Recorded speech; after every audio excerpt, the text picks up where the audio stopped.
हमने सुना है बेटा कि तुम गरीबों को मुफ्त में खिलाते हो। हम पति पत्नी 3 दिन से भूखे हैं। भूख से हमारी हालत खराब है। क्या तुम हम दोनों को छोले भटूरे खिला सकते हो? हमारे पास पैसे नहीं है। माफ करो बाबा, आज मैं किसी को मुफ्त में नहीं खिला रहा। बाबूलाल की बात सुनकर वहाँ पर खड़े हुए लोग बाबूलाल को देखकर हंसने लगे। ठीक है बेटा, जैसी तुम्हारी मर्जी। मैं तो किसी भी प्रकार से भूखा रह लेता हूँ, लेकिन ये मेरी पत्नी कुछ दिनों से बीमार भी चल रही है। तुम ऐसे ही कुछ खिला दो। मेरी मजबूरी समझो बाबा, मुझसे किसी को भूखा नहीं देखा जाता, लेकिन आज मैं बहुत मजबूर हूँ। अगर आज भी मैंने मुफ्त में खिला दिया तो मेरी बहुत ज्यादा बदनामी और बेइज्जती हो जाएगी। मेरे पास पैसे तो नहीं है बेटा, लेकिन हाँ, कुछ मिट्टी के कंकड़ पड़े हुए हैं। तुम उन मिट्टी के कंकड़ों के बदले मुझे और मेरी पत्नी को छोले भटूरे खिला सकते हो। बाबा, मैं भला मिट्टी के कंकड़ों का क्या करूंगा? मुझे पैसों की जरूरत है। गरीब की दी हुई कोई भी चीज बेकार नहीं होती बेटा। एक ना एक दिन वो काम जरूर आती है। उपहार समझकर रख लेना। बाबूलाल को उस बुजुर्ग पर बहुत ज्यादा तरस आया। ठीक है बाबा, लाओ उन मिट्टी के कंकड़ों को तो मैं तुम्हारा आशीर्वाद समझकर रख लेता हूँ। तुम दोनों जितना खा सकते हो उतना खा लो। उस बूढ़े ने एक पोटली बाबूलाल के हाथों में थमा दी। बाबूलाल ने देखा उसमें मिट्टी के कंकड़ रखे हुए थे।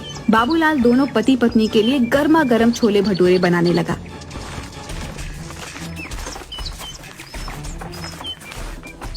तभी वहाँ पर ठेला लगाकर खड़ा हुआ नरेश बाबूलाल से बोला, अरे इन मिट्टी के कंकड़ों से तू भला कैसे सीताराम और मोहनलाल का कर्जा चुकाएगा रे?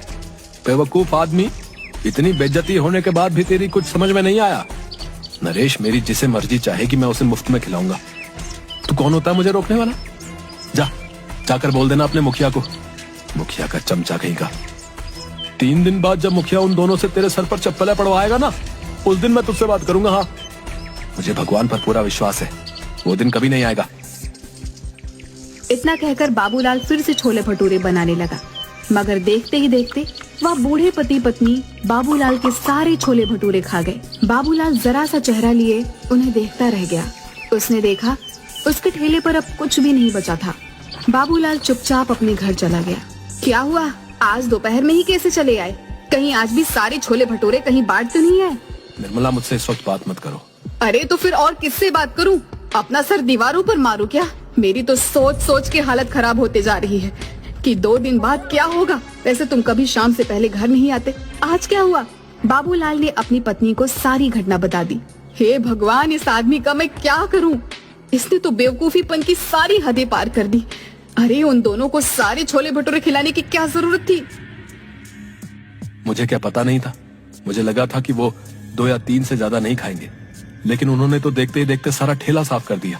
लाओ, मुझे भी दिखाओ आखिर उन दोनों ने कौन सी मिट्टी के कंकड़ दे दिए हैं जिसके बदले तुम आज सारे छोले भटूरे उनमें लुटा कर आ गए। वहाँ पर खड़े लोग तुम्हारा मजाक गलत नहीं उड़ा रहे थे। भला कोई मिट्टी के कंकड़ के बदले छोले भटूरे खिलाता है क्या? मैंने उन मिट्टी के कंकड़ के बदले उन्हें छोले भटूरे नहीं खिलाया अनीता। उन दोनों के चेहरे से साफ लग रहा था कि वो कई दिन से भूखे हैं। लाओ दो मुझे, मैं भी तो देखूं उन गरीबों के उपहार में ऐसा क्या है। बाबूलाल ने उदास मन से वह पोटली अपनी पत्नी को दे दी और पोटली में कंकड़ देखकर निर्मला गुस्से से चीखते हुए बोली, हाय राम, अब इस कंकड़ का क्या करूं? लगता है तुम्हारी किस्मत में सीताराम और मोहनलाल के हाथों चप्पल खाना ही लिखा है। अब जो होगा देखा जाएगा निर्मला। अगर भगवान ने मेरी किस्मत में गांव वालों के सामने मेरी बेइज्जती ही लिखी है तो उसे कोई नहीं बदल सकता। बाबूलाल वहाँ से चला गया और 2 दिन बाद बाबूलाल पंचायत में सर झुकाए खड़ा था। क्यों रे बाबूलाल, कैसे लाया है? इंतजाम नहीं हो पाया मुखिया जी, कुछ दिन की मोहलत और दे देते। वो तो हम तुझे जरूर देंगे, मगर सीताराम और मोहनलाल के हाथों चप्पल तो खा ले। ऐसा मत कीजिए मुखिया जी, मेरी बेइज्जती हो जाएगी। मैं किसी को मुंह दिखाने के लायक नहीं रहूंगा। क्या हुआ, उस दिन तो बड़ा मुंह चला रहे थे, मार खाने की नौबत आई तो अब इज्जत की दुहाई दे रहे हो? मुखिया सीताराम और मोहनलाल की ओर देखकर बोला, देखते क्या हो, मारो इस दानवीर को चप्पलों से।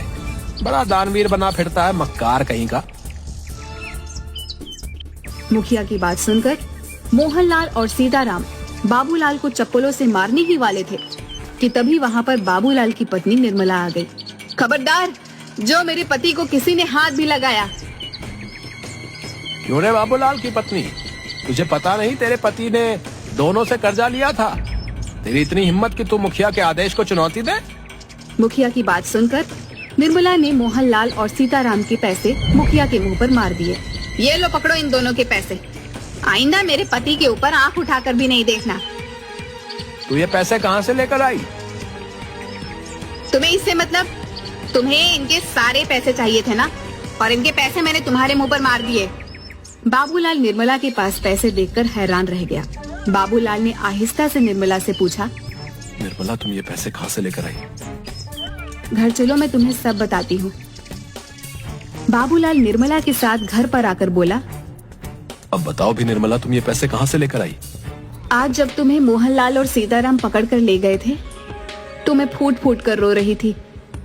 रोते हुए मुझे अचानक गुस्सा आ गया और मैंने गुस्से में वो पोटली बाहर फेंकने के लिए निकाली जिसमें कंकड़ थे। मगर जैसे ही उस पोटली में से कंकड़ फेंके तो उसमें से कंकड़ नहीं बल्कि बेशकीमती हीरे निकले। मैं तुरंत एक हीरा गिरवी रखकर पैसे ले आई और मुखिया के मुंह पर मार दिए। निर्मला की बात सुनकर बाबूलाल हैरान होकर बोला, लेकिन उसमें तो कंकड़ पत्थर थे। मैं भी हैरान रह गई थी। बहुत सोचने के बाद मुझे एहसास हुआ कि शायद वो दोनों बूढ़े पति पत्नी कोई मायावी लोग थे जो तुम्हारी मदद करने आए थे। निर्मला ने इतना कहा ही था कि तभी दरवाजे पर दस्तक हुई। निर्मला उन हीरों को देखने में खोई हुई थी। बाबूलाल ने जाकर दरवाजा खोल दिया। दरवाजे के बाहर वही बूढ़े पति पत्नी थे जो बाबूलाल की ओर देखकर मुस्कुरा रहे थे। आप दोनों कौन हैं? हम दोनों देव हैं। 2 दिन पहले तुम जिस बरगद के पेड़ के नीचे खड़े होकर भगवान से बातें कर रहे थे, हम दोनों तुम्हारी बातें सुन रहे थे। हमें लगा कि तुम्हारी मदद करनी चाहिए। मैं आप दोनों का कैसे शुक्रिया अदा करूं? अगर तुम्हें हमारा शुक्रिया अदा करना है तो एक बात ध्यान रखना, इन हीरो को बेचने के बाद तुम बहुत ज्यादा अमीर हो जाओगे। लेकिन कभी भी गरीबों को खाना खिलाना मत भूलना। चाहे कितनी भी अड़चने आए, चाहे कितनी भी परेशानियां आए, याद रखना भगवान उस व्यक्ति को बहुत ज्यादा पसंद करता है जिसके दिल में दूसरों के लिए दर्द होता है। इतना कहकर वो दोनों बूढ़े पति पत्नी वहां से गायब हो गए। उस दिन के बाद बाबूलाल देखते ही देखते बेहद अमीर हो गया। लेकिन वो आज भी गरीबों को मुफ्त में छोले भटूरे खिलाता है।